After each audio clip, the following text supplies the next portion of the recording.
अगर आप भारत की पॉलिटिक्स को समझते हैं और ख़ास करके बिहार की पॉलिटिक्स पर आप नज़र रखते हैं तो आप लालू प्रसाद यादव का नाम ज़रूर सुने होंगे। वही लालू प्रसाद यादव जो 1990 में पहली बार बिहार के सीएम की कुर्सी पर काबिज हुए और 15 सालों तक समानांतर सरकार चलाते रहे, लेकिन उनकी कुर्सी को कोई हिला नहीं पाया। और इसके पीछे सबसे बड़ा वजह बताया जाता था MY समीकरण, यानी मुस्लिम यादव गठजोड़। इस वोट में सेंध लगाना बड़ा मुश्किल था, लेकिन इस बार के उपचुनाव में लालू का MY समीकरण दरक गया, जिसके चलते तेजस्वी यादव को चीट होना पड़ा। पूरी तरह से करारी हार बिहार में हुई। जी नमस्कार, मैं हूं विपुल कुमार और आप देख रहे हैं सूर्य बिहार डिजिटल न्यूज़। अब हम बिहार के तमाम दर्शकों से विनम्र अपील कर रहे हैं कि आपका प्यार हमें खूब मिल रहा है, लाखों की संख्या में आप रोजाना हमें देख रहे हैं, लेकिन अभी तक YouTube पर हमें आप सब्सक्राइब नहीं किए हैं। 65% ऐसे लोग हैं जो सब्सक्राइब नहीं किए हैं। वैसे तमाम लोगों से मेरा आग्रह है कि आप चैनल को सब्सक्राइब कर लें, बेल आइकन को दबा लें। अगर आप हमें फेसबुक पर देखते हैं तो पेज को फॉलो कर लें। अब आपको खबर हम विस्तार से बताने जा रहे हैं। लालू यादव का जो MY समीकरण था वो एक अभेद किला था, जिसे तोड़ पाना बहुत मुश्किल था। लालू यादव मुस्लिम यादव के बदौलत बिहार के कुर्सी पर, सीएम की कुर्सी पर 1990 से लेकर 2005 तक काबिज रहे। इसके साथ साथ लालू प्रसाद यादव पिछड़ों की, दलितों की राजनीति करते थे और उनकी एक ऐसी छवि बनी थी देश में कि वो दलितों के, पिछड़ों के और गरीबों के सबसे बड़े नेता हैं। और सिर्फ बिहार में नहीं बल्कि देश में उनकी पहचान थी कि अगर कोई गरीबों को उचित स्थान इस देश में दिलाया है तो उस व्यक्ति का नाम है लालू प्रसाद यादव। और अभी तक लालू प्रसाद के MY समीकरण दरका नहीं था, लेकिन 2024 के उपचुनाव में लालू प्रसाद का ये MY समीकरण पूरी तरह से दरक गया। अगर आप कह रहे होंगे कि हम क्यों ये सब बोल रहे हैं, तो आपको हम याद कराने जा रहे हैं। बिहार के लालू प्रसाद के लिए सबसे अभेद किला था बेलागंज, जो गया जिला में पड़ता है। यहाँ पर सुरेंद्र प्रसाद यादव लगातार चुनाव जीतते रहे हैं। यादव बहुल इलाका है और यहाँ पर सुरेंद्र यादव का तूती बोलता था। सुरेंद्र यादव इस चुनाव में, पिछले लोकसभा चुनाव में सांसद चुन लिए गए, लेकिन जब उपचुनाव में टिकट देने की बारी आई तो तेजस्वी यादव ने यहाँ पर उनके बेटे विश्वनाथ प्रसाद सिंह को टिकट थमा दिया। कारण हुआ कि वहाँ पर यादव उनको सपोर्ट करते, लेकिन जदयू ने, नीतीश कुमार ने एक बड़ा चाल चला और वहाँ पर यादव जाति से आने वाले ही बाहुबली नेता, दिवंगत नेता बिंदी यादव की पत्नी पूर्व MLC मनोरमा देवी को वहाँ से मैदान में उतार दिया।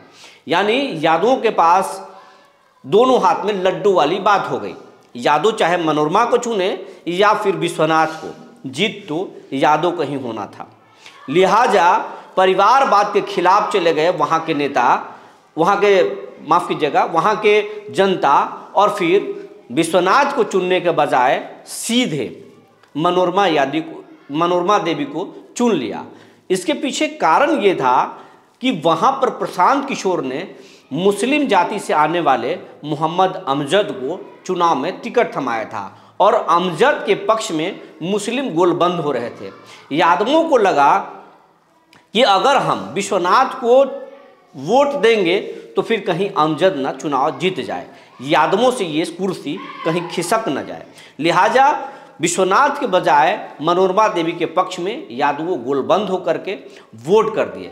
वही मुस्लिम जाति के बहुत सारे लोग मोहम्मद अमजद को वोट कर दिए और इस तरीके से लालू यादव का MY समीकरण वहाँ पर ध्वस्त हो गया और जदयू के जो कैंडिडेट थी मनोरमा देवी, वो 21,000 वोटों के अंतर से चुनाव जीत गई। अब यही प्रयोग अन्य चुनावों में भी अगर कर दिया जाए तो फिर लालू यादव का MY ध्वस्त हो सकता है।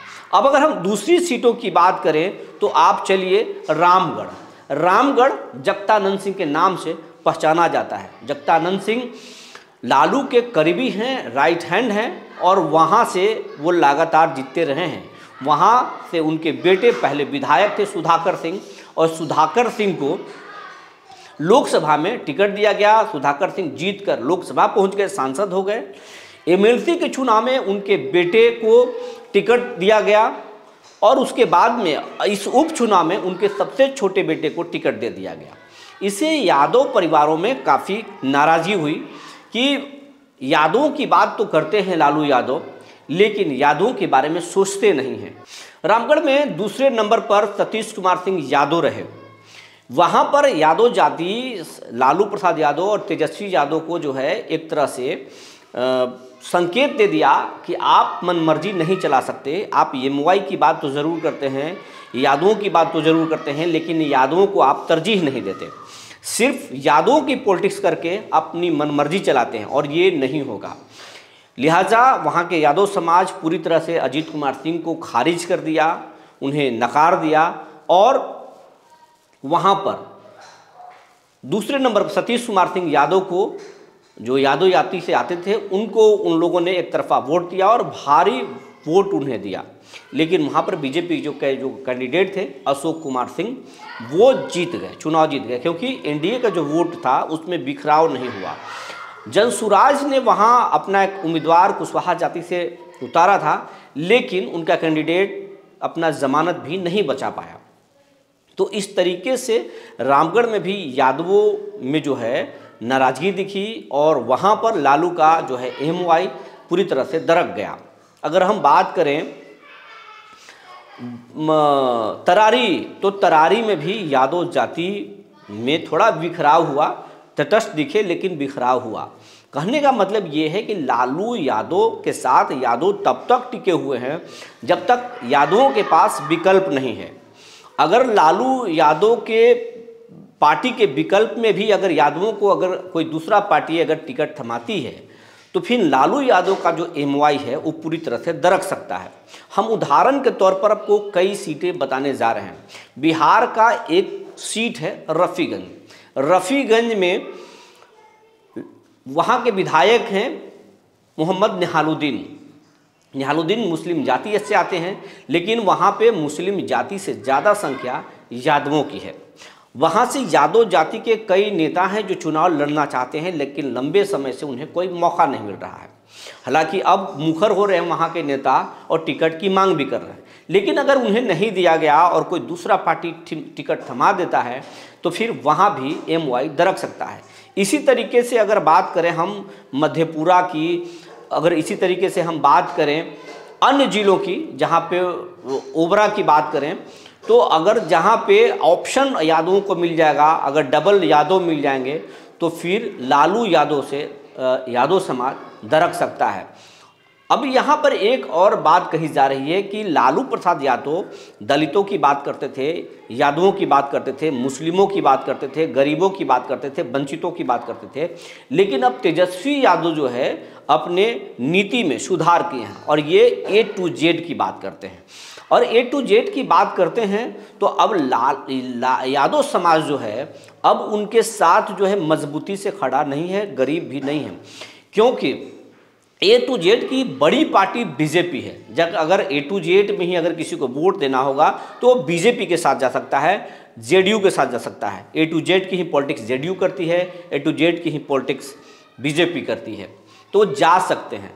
लालू का अपना जो नीति था एमवाई और गरीब और वंचितों की पॉलिटिक्स, अब तेजस्वी इसमें थोड़ा अपडेट किए हैं, और यही वजह है कि अब गरीब और वंचितों के नेता उभर कर कई सामने आ गए हैं और तेजस्वी थोड़ा कमज़ोर पड़ रहे हैं, और एमवाई का ये समीकरण दरक सकता है। और जनसुराज की भी नज़र एमवाई पर है, और जनसुराज इस बार मुस्लिमों को वोट छिटकाने में कोई कसर नहीं छोड़ा है। तो इस तरीके से लालू का एमवाई समीकरण दरक रहा है, जो लालू के लिए, तेजस्वी के लिए और आरजेडी के लिए चिंता का विषय है। अगर तेजस्वी अपने नीति में सुधार नहीं करते हैं तो आने वाले दिनों में राजद के लिए मुश्किलें बढ़ सकती है।